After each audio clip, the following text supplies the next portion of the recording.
industrialized nations, obviously over the past 100 years, for example, accumulation of their emission, carbon dioxide, help led to today's situation. We see there's a rise of sea levels.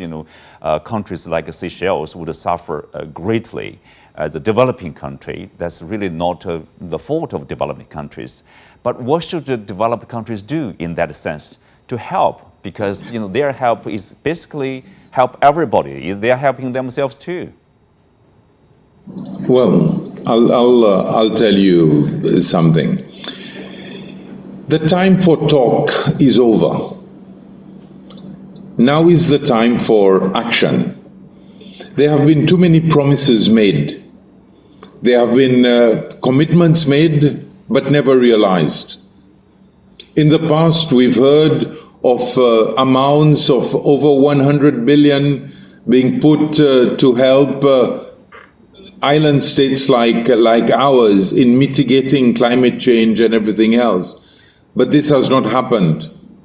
I'm happy that the conference is being held in China, and then we have, as a prelude to COP26. My message is very simple. Industrialized countries, developed countries should take climate change seriously. Let us not just talk. Let us move to concrete actions. And whilst we are doing our bit, we expect those industrialized countries to come to our help.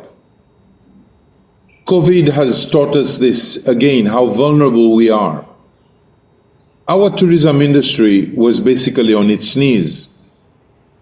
But today we are trying to grapple, and we're trying to see how we can once again get back to where we were. So we are vulnerable, and please, climate change will be still there after COVID has gone. I know the world is putting a lot of emphasis on COVID. Yes, it's very important. We've done the same thing too.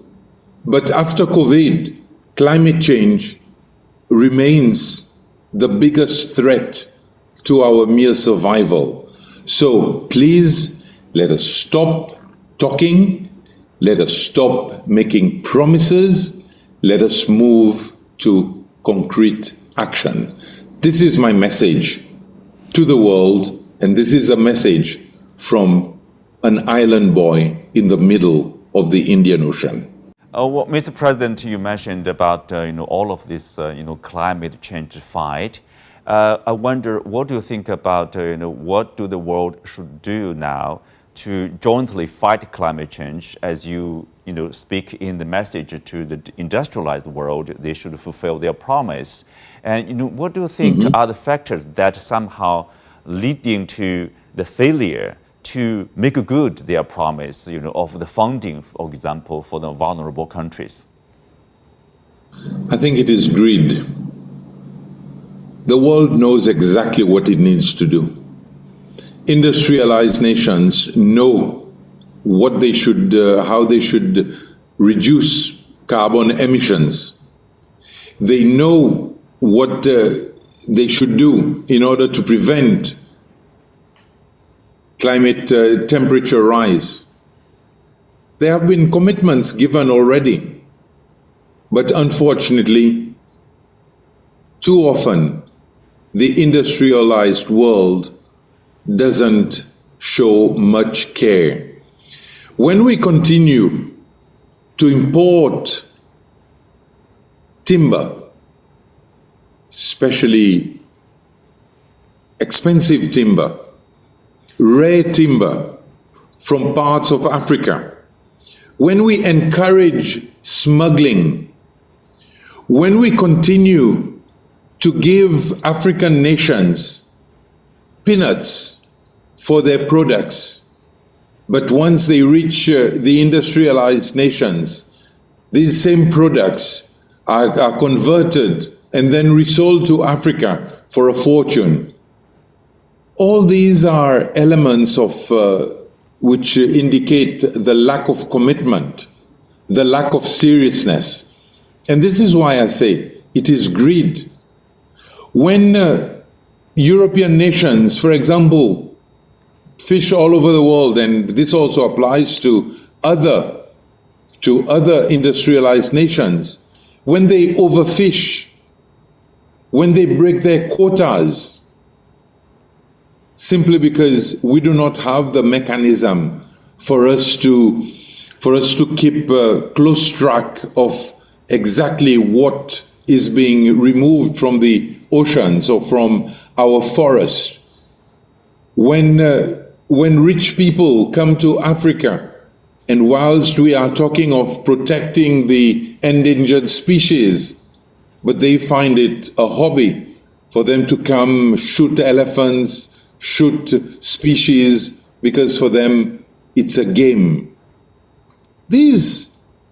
All these things add up, and it's about the world that they are destroying. It's about our planet that they are destroying.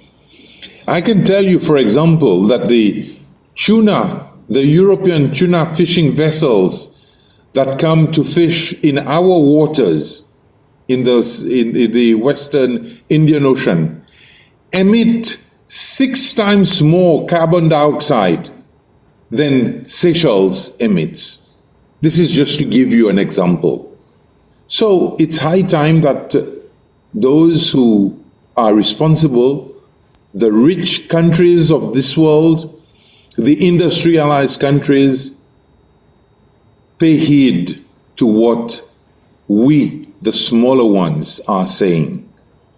We are the victims, and now is the time for all of us to come together, because the destruction will not be only that of Seychelles, will not only be that of 1 or 2 small island states.